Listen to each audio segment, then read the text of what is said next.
There was a period in my youth when vampire films ranked amongst the coolest in the horror genre.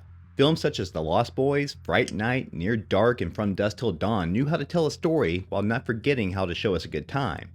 With directing duo Matt Bettinelli-Olpin's and Tyler Gillett's latest film Abigail, the pair delivers by bringing the fun back into horror.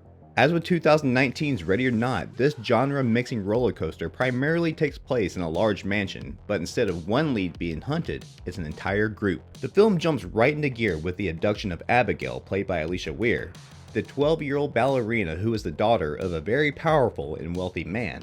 Guaranteed a hefty ransom for the kidnapping is a motley crew of miscreants, each with their own quirks and secrets. Former Dirty Detective Frank, played by Dan Stevens, the enforcer and muscle-bound Peter, played by Kevin Durand, former Army medic Joey, played by Melissa Barrera, the spoiled hacker Sammy, played by Catherine Newton, ex-Marine and gunman Rickles, played by William Catlett, and the wheelman Dean, played by the late Angus Cloud. Once they rendezvous at another location, the group is met by the heist organizer Lambert, played by Giancarlo Esposito. They are given simple instructions. No real names, no personal information, no cell phones. Just 24 hours of babysitting a preteen. Being given the task as sole caretaker to Abigail, Joey learns that something bad will happen almost immediately. After discovering the potential identity of Abigail's father, the group may have bitten off more than they can chew.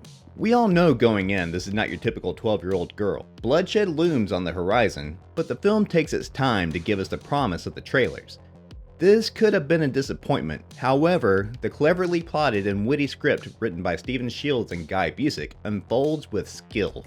In the first half, the storyline gives us just what we need to know about the characters, more often than not in hilarious ways. Sure, they may be lowlives, but we are emotionally invested before the stakes escalate. Returning from Radio Silence's Scream films is Barrera, who is in top form as the heroine of the group. While her role does not require the delivery of comedic punches like the remaining cast, her character Joey easily switches from a caring mother to a full-on gun-toting badass. Sharing palpable chemistry with Barrera is Catlett, our stoic ex-Marine, which adds to our emotional investment in the members of the group. Paired with Barrera is scene-stealing Stevens. As expected, this man is really leaning into his character. The filmmakers and Stevens are fans of the show I Think You Should Leave, which influences some of the qualities of ex-detective Frank. With his slick back hair, I was almost waiting for him to talk about his love for sloppy steaks. You know, a real piece of shit. Oh yeah, that would slick back really nice.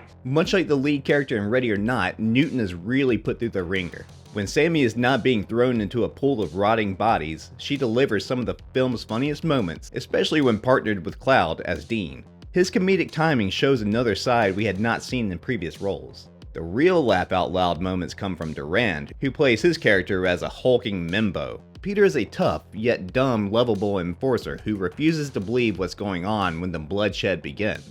Okay, what do we know about vampires?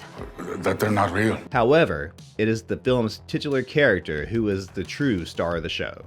Weir's performance as Abigail is nothing short of spectacular. Her portrayal of a scared little girl afraid of her kidnappers is convincing. Although when the monster inside her comes out, Abigail's pirouettes are lethal, resulting in a blood-soaked ballet.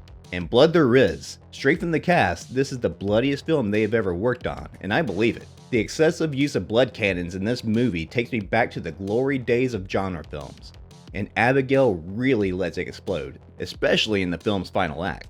From the ensemble cast, incredibly detailed production design by Susie Cullen, the choreography of Belinda Murphy, and the practical effects of Matthew Smith, Abigail is a guaranteed good time. It is one of the better vampire films I've seen in years, and one the audience can really sink their teeth into. Chalk this up as another win for Team Radio Silence.